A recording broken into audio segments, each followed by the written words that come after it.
السلام علیکم ورحمۃ اللہ وبرکاتہ۔ دوستو، آج میں آپ کے ساتھ ایک بہت ہی عبرت انگیز واقعہ شیئر کرنے جا رہا ہوں۔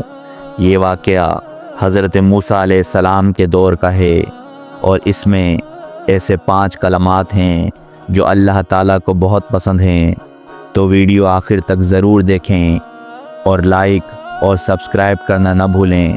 دوستو، روایت میں آتا ہے کہ اللہ تعالیٰ نے حضرت موسیٰ علیہ السلام کی طرف وحی فرمائی، اے موسیٰ، فلاں جگہ پر میرے ایک ولی کا انتقال ہو گیا ہے، تم وہاں جاؤ اور اس کو غسل و کفن دو، اس کی نماز جنازہ پڑھو اور دفن کرو، کیونکہ وہ جنت میں تمہارا پڑوسی ہوگا۔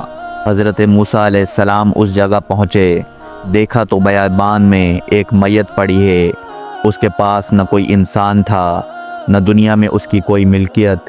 لوگوں نے پوچھا تو سب اس کی برائی بیان کرنے لگے، کہنے لگے یہ تو بہت بڑا گنہگار تھا، ہر قسم کے گناہوں میں ملوث تھا۔ حضرت موسیٰ علیہ السلام نے اللہ کے حکم پر عمل کرتے ہوئے اس کو غسل دیا، کفن دیا، نماز جنازہ پڑھی اور دفن کیا۔ پھر حضرت موسیٰ علیہ السلام نے اللہ تعالیٰ سے عرض کی، یا اللہ، میں نے تیرے ہر حکم پر عمل کیا، لیکن لوگ تو اس کی برائی بیان کرتے ہیں اور ہر قسم کے گناہ کا مرتکب کہتے ہیں، یہ معاملہ کیا ہے؟ اللہ تعالیٰ نے فرمایا، اے موسیٰ، میرے بندے سچ کہتے ہیں، لیکن میں ان سے زیادہ جانتا ہوں جو وہ نہیں جانتے۔ جب اس کی موت کا وقت قریب آیا تو اس نے 5 کلمات مجھ سے مناجات کی اور ان 5 کلمات کی وجہ سے میں نے اس کی مغفرت فرما دی۔ حضرت موسیٰ علیہ السلام نے پوچھا، یا اللہ، وہ 5 کلمات کون سے ہیں؟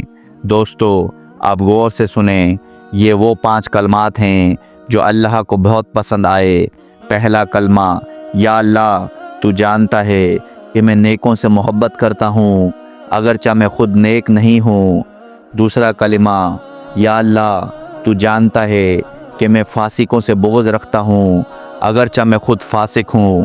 تیسرا کلمہ، یا اللہ، اگر مجھے معلوم ہو جائے کہ میرے جنت میں داخل ہونے سے تیری ملکیت میں کوئی کمی آ جائے گی تو میں تجھ سے جنت کا سوال نہ کروں۔ چوتھا کلمہ، یا اللہ، اگر مجھے معلوم ہو جائے کہ میرے جہنم میں داخل ہونے سے تیری ملکیت میں اضافہ ہوگا تو میں جہنم سے تیری پناہ نہ مانگوں۔ پانچواں کلمہ، یا اللہ، اگر تم مجھ پر رحم نہ کرے گا تو پھر کون کرے گا؟ اللہ تعالیٰ نے فرمایا، اے موسیٰ، میں نے اس پر رحم کیا، وہ میرے کرم کا مستحق تھا۔ جب اس نے یہ 5 کلمات کہے تو میں نے اس کو درگزر فرمایا اور اس کی مغفرت کر دی، میں ہی بخشنے والا اور مہربان ہوں۔ دوستو، اس واقعے سے ہمیں کیا سبق ملتا ہے؟ پہلا سبق، نیک لوگوں سے محبت رکھیں۔ دوسرا سبق، برائی سے نفرت کریں۔ تیسرا سبق، اللہ کی رضا ہر چیز سے بڑھ کر ہے۔ چوتھا سبق، اللہ کی رحمت پر بھروسہ رکھیں۔ پانچواں سبق، جو انکساری سے اللہ سے دعا کریں، یا اللہ، ہمیں دین کی سمجھ عطا فرما، ہمیں نیکی کی توفیق دے، ہمیں برائی سے بچا اور اپنے رحمت سے اپنا کامیاب بندہ بنا دے، آمین۔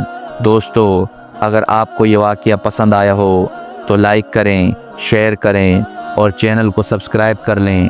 کمنٹس میں بتائیں کہ آپ کو کون سا کلمہ سب سے زیادہ پسند آیا اور دوسروں تک یہ نیکی کا پیغام پہنچائیں۔ اللہ حافظ۔